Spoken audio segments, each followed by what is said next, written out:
അപ്പോസ്തലനായ പൗലോസ് അദ്ദേഹം റോമ സഭയ്ക്ക് എഴുതുമ്പോൾ, റോമാലേഖനത്തിൽ പറയുന്ന ദൈവസഭയ്ക്ക് ലേഖനം എഴുതുമ്പോൾ ആ ദൈവസഭയെ ഉൾപ്പെടുത്തിക്കൊണ്ട് രണ്ടും കൂടെ ചേർത്ത് ഒന്നിച്ചു പറയുകയാണ്, വേണ്ടും പോലെ പ്രാർത്ഥിക്കേണ്ടത് എന്തെന്ന് നിങ്ങൾ അറിയുന്നില്ലല്ലോ എന്നല്ല, നാം അറിയുന്നില്ലല്ലോ,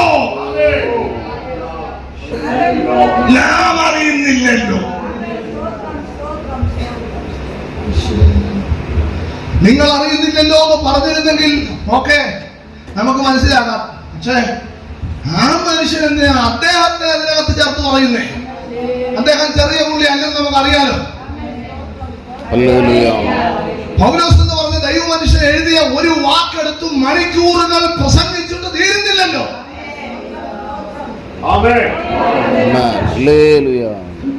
അദ്ദേഹം എഴുതിയ വാക്കുകൾ എടുത്ത് പുസ്തകങ്ങൾ എഴുതിയിട്ട് തീരുന്നില്ലല്ലോ.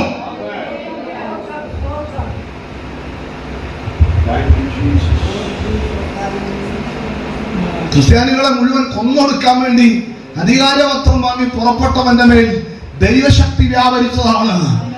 തിരിഞ്ഞുപോയി, ഒറ്റ ദിവസത്തെ എൻകൗണ്ടറിൽ തിരിഞ്ഞുപോയി. ഇന്ന് മകൻ ആരുടെയൊക്കെ തിരിവുകൾ സംഭവിക്കുന്ന എൻകൗണ്ടറുകൾ ഇതിനകത്തിരിക്കുന്നവരുടെ മേൽ, ഈ ചുറ്റുപാടുകളിൽ കേൾക്കുന്നവരുടെ മേൽ, ഈ ദേശത്തുള്ള ആരുടെയൊക്കെ മേൽ തിരിവുകൾ ദൈവാത്മാവ് സംഭവിക്കുമാറാക്കും. കൈ അടിക്കുന്നത് നല്ല ഉഷാറായിട്ട് അടിക്കാൻ, ഉണങ്ങി അടിക്കല്ലേ.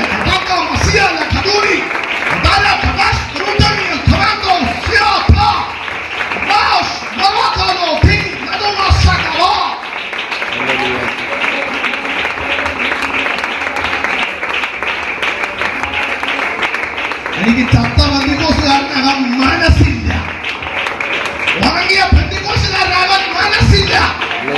എന്റെ പേര് ഗോപകുമാറിനാണ്, ഞാനൊരു ജോത്സ്യന്റെ മോനായിരുന്നു. ക്രിസ്ത്യാനി പാരമ്പര്യം പറഞ്ഞുകൊണ്ട് ഉണങ്ങി കൊട്ടം തല്ലി ഇരിക്കുന്നിടത്ത് ഞങ്ങളെപ്പോലുള്ളവർ പറയും ഞങ്ങൾക്ക് യേശു പച്ചക്ക് ഞങ്ങളുടെ ജീവിതാനുഭവം. അതായിരിക്കും നമ്മൾ രാധാകൃഷ്ണൻ നമ്പ്യാര്